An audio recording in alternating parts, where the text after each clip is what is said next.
السلام علیکم۔ ابراہیم علیہ السلام عراق کے مشہور شہر بابل میں پیدا ہوئے۔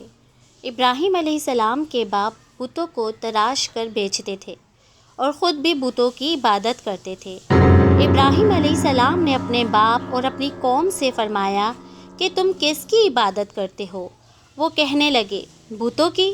ابراہیم علیہ السلام نے فرمایا، جب تم بتوں کو پکارتے ہو تو کیا وہ سنتے ہیں یا وہ تمہیں کوئی نفع یا نقصان بھی پہنچا سکتے ہیں؟ تو لوگوں نے کہا، یہ ہم کچھ نہیں جانتے، ہم نے تو اپنے باپ داداؤں کو اسی طرح کرتے پایا ہے۔ اللہ نے ابراہیم علیہ السلام کو کم عمر میں ہی ہدایت دے دی تھی، اس لیے ابراہیم علیہ السلام نے کبھی ایک لمحے کے لیے بھی بتوں کی عبادت نہیں کی تھی۔ ابراہیم علیہ السلام نے اپنے باپ کو سمجھانے کی بہت کوشش کی اور فرمایا، ابا مجھے ایسا علم ملا ہے جو آپ کو نہیں ملا، اسی لیے میرے ساتھ ہو جائیے، میں آپ کو سیدھا رستہ دکھاؤں گا۔ ابا شیطان کی عبادت نہ کیجیے، بے شک شیطان اللہ کا نافرمان ہے۔ ابا مجھے ڈر لگتا ہے کہ آپ کو اللہ کا عذاب نہ پکڑ لے، کیا آپ شیطان کے ساتھی نہ ہو جائیں؟ ان کے باپ نے جواب دیا کہ اے ابراہیم، کیا تو میرے معبودوں سے پھرا ہوا ہے؟ اگر تو باز نہ آیا تو میں تجھے سنگسار کر دوں گا، تو مجھ سے دور چلا جا اور کبھی نظر نہ آئے۔ ابراہیم علیہ السلام نے اپنے باپ سے فرمایا، آپ پر سلامتی ہو، میں اپنے رب سے آپ کے لیے بخشش کی طلب کرتا رہوں گا۔ والد کے سخت جواب کے بعد ابراہیم علیہ السلام نے ان سے علیحدگی اختیار کر لی۔ ابراہیم علیہ السلام بت پرستی سے سخت چڑھتے تھے۔ عید کے دن ان کی قوم کے لوگ کھانا پکا کر معبودوں کے سامنے رکھتے تھے، پھر شہر کے باہر ایک میدان میں جمع ہوتے، وہاں کھیلتے کودتے اور خوشیاں مناتے۔ شام کو گھروں کی طرف آتے، صبح بتوں کے پاس جو کھانا رکھ گئے تھے اس کو اٹھاتے اور تبرک سمجھ کر کھا جاتے۔ اس دفعہ جب عید کا دن آیا تو سب تیار ہو گئے، پر ابراہیم علیہ السلام تیار نہ ہوئے۔ وہ لوگ جانے سے پہلے ابراہیم علیہ السلام کے پاس آئے اور پوچھا کہ آپ ہمارے ساتھ نہیں جائیں گے؟ ابراہیم علیہ السلام نے آسمان کی طرف نگاہ کی اور فرمایا، میں بیمار ہوں۔ وہ لوگ حضرت ابراہیم علیہ السلام کو چھوڑ کر چلے گئے۔ پھر ابراہیم علیہ السلام ان بتوں کے پاس گئے، دیکھا کہ ان کے سامنے کھانا پڑا ہے اور ان بتوں نے اس کھانے کو چھوا تک نہ تھا۔ ابراہیم علیہ السلام نے انہیں مخاطب کر کے کہا کہ یہ اتنا کھانا تمہارے سامنے پڑا ہے، تم اس کو کھاتے کیوں نہیں؟ تمہیں کیا ہو گیا ہے کہ بات تک نہیں کرتے؟ پھر پوری طاقت سے کلہاڑا مار کر ان کے ٹکڑے ٹکڑے کر دیے، لیکن بڑے بت کو چھوڑ دیا۔ تمام چھوٹے بتوں کو توڑ کر کلہاڑا اس بڑے بت کے کندھے پر رکھ دیا۔ لوگ جب واپس آئے تو حیران رہ گئے، یہ کیسے ہو گیا؟ قوم کے لوگوں نے مشورہ کیا کہ سب کو جمع کرو اور ابراہیم کو بلاؤ اور اسے سزا دو۔ سب جمع ہو گئے اور ابراہیم علیہ السلام سے بولا گیا کہ اے ابراہیم، ہمارے بتوں کے ساتھ یہ کیا حرکت کی تم نے؟ ابراہیم علیہ السلام نے جواب دیا، یہ کام تو اس بڑے بت کا ہے، مجھ سے کیوں پوچھتے ہو؟ تم اپنے معبودوں سے کیوں نہیں پوچھ لیتے کہ ان کے ٹکڑے ٹکڑے کس نے اڑائے ہیں؟ ابراہیم علیہ السلام کی یہ بات سن کر وہ سب سوچ میں پڑ گئے۔ پھر کہا، اے ابراہیم، کیا تمہیں علم نہیں ہے کہ یہ بول نہیں سکتے؟ اب ابراہیم علیہ السلام نے فرمایا کہ تم اللہ کے سوا ان کی عبادت کیوں کرتے ہو جو تمہیں کچھ بھی نفع نہیں دے سکتے اور نہ ہی نقصان پہنچا سکتے ہیں؟ تعجب ہے تم پر اور ان پر بھی جن کو تم اللہ کے سوا پکارتے ہو اور تم ان کی پوجا کرتے ہو، جن کو تم خود اپنے ہاتھوں سے تراشتے ہو۔ کیا تم میں بالکل عقل نہیں؟ لیکن سب کچھ سمجھنے کے بعد بھی وہ لوگ اپنے کفر پر ڈٹے رہے اور ابراہیم علیہ السلام کو سزا دینے کا فیصلہ کر لیا۔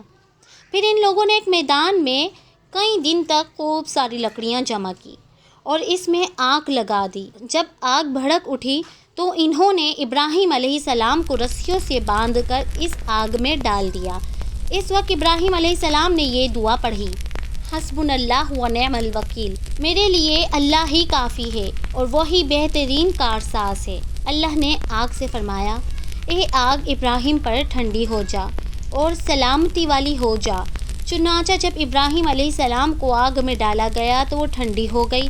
آگ بھی اللہ کے حکم کے بغیر نہیں جلا سکتی، اس لیے کیونکہ یہ بھی اللہ کی مخلوق ہے اور اس کی قدرت بھی اللہ کے پاس ہے۔ اس لیے جب آگ کو اللہ کی طرف سے ٹھنڈا ہونے کا حکم ہوا تو آگ نے نہ ہی ابراہیم علیہ السلام کے کپڑے جلائے، جسم کے کسی حصے کو نقصان پہنچایا، صرف وہ رسیاں جلائی جن سے آپ کو باندھا گیا تھا۔ لوگ آگ کے آس پاس ابراہیم علیہ السلام کو جلتا ہوا دیکھنے کے لیے کھڑے تھے، لیکن وہ یہ سب دیکھ کر حیران رہ گئے۔ ابراہیم علیہ السلام بڑے ناز سے آگ کے درمیان بیٹھے ہیں۔ لوگ اس معجزے کو دیکھ کر حیرت ہو جاتے ہیں۔ پھر ابراہیم علیہ السلام آگ سے نکلے۔ اتنا بڑا معجزہ دیکھنے کے بعد بھی لوط علیہ السلام کے سوا کوئی ایمان نہیں لایا۔ پورے بابل شہر کے لوگ کفر ہی میں پڑے رہے اور ڈٹے رہے۔ ابراہیم علیہ السلام ان کا یہ رویہ دیکھ کر نا امید ہو گئے کہ اس سے بڑھ کر یہ کون سا معجزہ دیکھنا چاہتے ہیں۔ اس وقت بابل پر نمرود نامی بادشاہ کی حکومت تھی۔ جب اس کے پاس اس معجزے کی خبر پہنچی تو اس نے اپنے دربار میں ابراہیم علیہ السلام کو پیش کرنے کا حکم دیا۔ اس نے ابراہیم علیہ السلام سے ان کے رب کے بارے میں پوچھا۔ ابراہیم علیہ السلام نے جواب دیا، میرا رب وہ ہے جو زندہ کرتا ہے اور مارتا ہے۔ جواب میں اس نے کہا، میں بھی زندہ کرتا ہوں اور مارتا ہوں۔ اس نے حکم دیا کہ جیل سے 2 آدمی کو لے آؤ۔ اس نے ایک کو قتل کر دیا اور دوسرے کو معاف کر دیا۔ میرے حکم سے لوگ مرتے ہیں اور میرے حکم سے ہی انہیں زندگی ملتی ہے۔ اس پر ابراہیم علیہ السلام نے کہا، بے شک اللہ سورج کو مشرق سے لاتا ہے، تو اس کو مغرب سے لے آ۔ اس پر نمرود کے پاس کوئی جواب نہ تھا۔ پھر اس نے ابراہیم علیہ السلام کو شہر سے نکل جانے کا حکم دیا۔ ابراہیم علیہ السلام عراق کو چھوڑ کر شام کی طرف چل دیے۔ یہاں پر انہوں نے اپنے چچا کی بیٹی سارہ علیہ السلام سے شادی کی اور یہیں رہنے لگے۔ اس شہر کے لوگ بتوں کی پوجا نہیں کرتے تھے بلکہ ستاروں کو پوجتے تھے۔ یہ لوگ رات کو عبادت کرتے تھے کیونکہ ستارے رات کو دکھتے ہیں۔ ایک رات ابراہیم علیہ السلام لوگوں کے ساتھ نکلے اور ایک چمکتے تارے کو دیکھ کر مذاق میں بولے، یہ میرا رب ہے۔ پھر جب وہ تارا چھپ گیا تو بولے، یہ میرا رب کیسے ہو سکتا ہے، وہ تو چھپ جائے گا۔ اگلی رات انہوں نے چاند کو دیکھ کر بولا، یہ میرا رب ہے۔ پھر جب دن ہوا اور چاند چھپ گیا تو بولے، یہ رب کیسے ہو سکتا ہے، اگر دن کے وقت کسی کو اپنے رب سے کوئی حاجت ہوگی تو وہ کیا کرے گا۔ ان باتوں سے ابراہیم علیہ السلام ان لوگوں کو غور و فکر کی دعوت دے رہے تھے تاکہ وہ لوگ غور فکر کریں۔ پھر جب دن ہوا اور سورج نکلا تو کہنے لگے کہ یہ میرا رب ہے، یہ تو سب سے بڑا ہے۔ لیکن جب وہ بھی غروب ہو گیا تو کہنے لگے، یہ بھی رب کہلانے کے لائق نہیں اور ان کا خالق کوئی اور ہے۔ میں تو اس کی عبادت کرتا ہوں جس نے آسمان اور زمین پیدا کیا۔ اور ان لوگوں نے پھر بھی کفر ہی کیا اور کوئی بھی ایمان نہیں لایا۔ چنانچہ ابراہیم علیہ السلام نے پھر ہجرت کرنے کا فیصلہ کیا اور مصر جا پہنچے۔ مصر کے بادشاہ کو جب خبر ملی کہ ایک شخص ہجرت کر کے آیا ہے اور اس کے ساتھ ایک عورت ہے جو بے حد حسین و جمیل ہے، اور اس بادشاہ نے اپنے لوگوں کو بھیجا کہ اس عورت کو میرے پاس لے آؤ اور پتہ کرنا کہ اس کے ساتھ جو آدمی ہیں وہ کون ہے۔ اگر وہ اس کا شوہر ہے تو اسے قتل کر دینا۔ ادھر بادشاہ نے اپنے لوگوں کو بھیجا، ادھر اللہ نے ابراہیم علیہ السلام کو وحی بھیج دی۔ ابراہیم علیہ السلام نے سارہ علیہ السلام سے کہا، اگر وہ تم سے میرے بارے میں پوچھے کہہ دینا کہ وہ میری بہن ہے۔ پھر انہوں نے سمجھایا، اس روح زمین پر میرے اور تمہارے سوا ایمان والا کوئی نہیں، تو اس لحاظ سے تم میری دینی بہن ہو۔ اس ظالم بادشاہ نے سارہ علیہ السلام کو اپنے محل میں بلایا۔ جب اس نے سارہ علیہ السلام کے ساتھ بدکاری کرنے کے لیے اپنا ہاتھ آگے بڑھایا تو سارہ علیہ السلام نے اللہ سے دعا کی اور دعا کی برکت سے اس بادشاہ کا ہاتھ جم گیا اور بری طرح وہ چیخنے لگا اور اس کے سارے ملازم آ گئے۔ یہ دیکھ کر سارہ علیہ السلام ڈر گئیں اور سوچا کہ اگر یہ مر گیا تو یہ لوگ سوچیں گے کہ میں نے اسے قتل کیا ہے۔ پھر انہوں نے اس سے نجات دینے کے لیے اللہ سے دعا کی اور اس بادشاہ کا ہاتھ ٹھیک ہو گیا۔ پھر اس نے پھر سے وہی حرکت کی، اس کا ہاتھ پھر جم گیا۔ ایسا 3 مرتبہ ہوا اور آخری بار اس نے سارہ علیہ السلام سے وعدہ کیا کہ اب کی بار اگر تم مجھے اس مصیبت سے نجات دلاؤ گی تو میں تمہیں چھوڑ دوں گا۔ پھر سارہ علیہ السلام نے اللہ سے دعا کی اور وہ ٹھیک ہو گیا۔ پھر اس نے سارہ علیہ السلام کو عزت سے رہا کر دیا اور ان کی خدمت کے لیے اپنی بیٹی ہاجرہ کو ان کے ساتھ کر دیا۔ سارہ علیہ السلام جب واپس آئیں تو ابراہیم علیہ السلام نے فرمایا، اب ہم یہاں نہیں رہیں گے بلکہ واپس جائیں گے۔ پھر وہ لوگ واپس فلسطین چلے گئے۔ ابراہیم علیہ السلام کی عمر 86 سال کی ہو گئی پر ان کی کوئی اولاد نہ تھی۔ تو سارہ علیہ السلام نے سوچا، میں بانجھ ہوں اور ابراہیم علیہ السلام کو اولاد کی تمنا ہے، تو کیوں نہ میں حاجرہ علیہ السلام کا نکاح ابراہیم علیہ السلام سے کرا دوں۔ پھر ابراہیم علیہ السلام اور حاجرہ علیہ السلام کا نکاح ہو گیا۔ اللہ نے ابراہیم علیہ السلام کی اولاد کی دعا قبول کی اور بیٹے اسماعیل علیہ السلام سے نوازا۔ پھر اللہ کا حکم ہوا کہ اپنی بیوی حاجرہ علیہ السلام اور اپنے بیٹے اسماعیل علیہ السلام کو لے کر مکہ روانہ ہو۔ اس وقت مکہ ایک بالکل بنجر جگہ تھی۔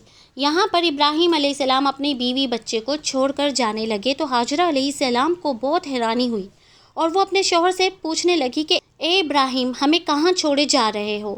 یہاں نہ پانی ہے، نہ خوراک، نہ کوئی انسان۔ ابراہیم علیہ السلام نے کوئی جواب نہیں دیا اور چلتے ہی جا رہے تھے۔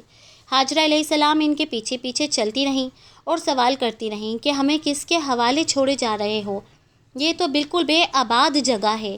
حضرت ابراہیم علیہ السلام نے پھر بھی کوئی جواب نہیں دیا۔ آخر حضرت حاجرہ علیہ السلام نے ان سے پوچھا کہ آپ کو اللہ نے اس کا حکم دیا ہے؟ تو ابراہیم علیہ السلام نے فرمایا ہاں۔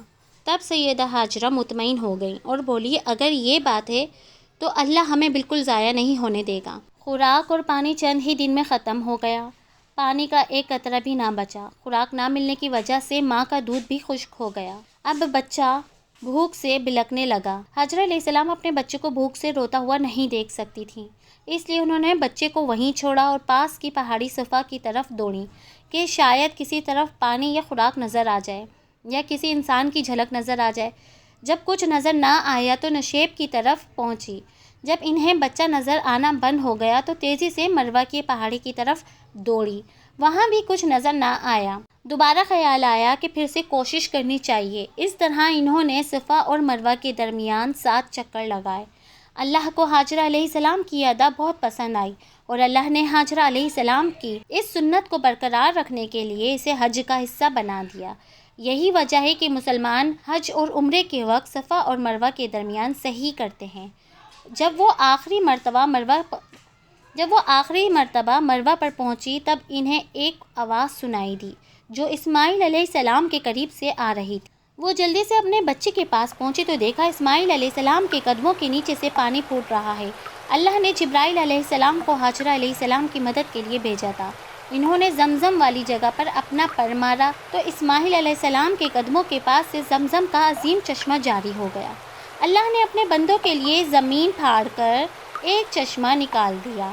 یہی اب زمزم کا آغاز تھا۔ حاجرہ علیہ السلام پانی کو حیرانی سے اور خوشی سے دیکھ رہی تھی۔ جب انہوں نے دیکھا کہ پانی چاروں طرف بہہ رہا ہے تو انہوں نے زمین کو کھودنا شروع کر دیا تاکہ پانی ادھر ادھر نہ بہہ جائے۔ پھر انہوں نے اس گڑھے کے چاروں طرف پتھر رکھ دیے اور بولی زمزم یعنی رک جا۔ نبی صلی اللہ علیہ وآلہ وسلم کا فرمان ہے کہ اللہ اسماعیل علیہ السلام کی والدہ پر رحم فرمائے۔ اگر وہ جلد بازی سے کام نہ لیتی تو زمزم بہنے والا چشمہ ہوتا۔ حاجرہ علیہ السلام نے اسماعیل علیہ السلام کو پانی پلایا۔ بس یہی اب زمزم ان کے کھانے پینے کا کام دیتا تھا۔ کچھ ہی دنوں میں ہجرت کرنے والا ایک قبیلہ پانی کی تلاش میں وہاں پہنچا۔ انہوں نے حاجرہ علیہ السلام سے وہاں پڑاؤ ڈالنے کی اجازت مانگی۔ حاجرہ علیہ السلام نے فرمایا ٹھیک ہے، لیکن آپ کو اجرت ادا کرنی ہوگی۔ قبیلے کے لیے یہ سستا سودا تھا۔ انہوں نے فوراً حامی بھر لی۔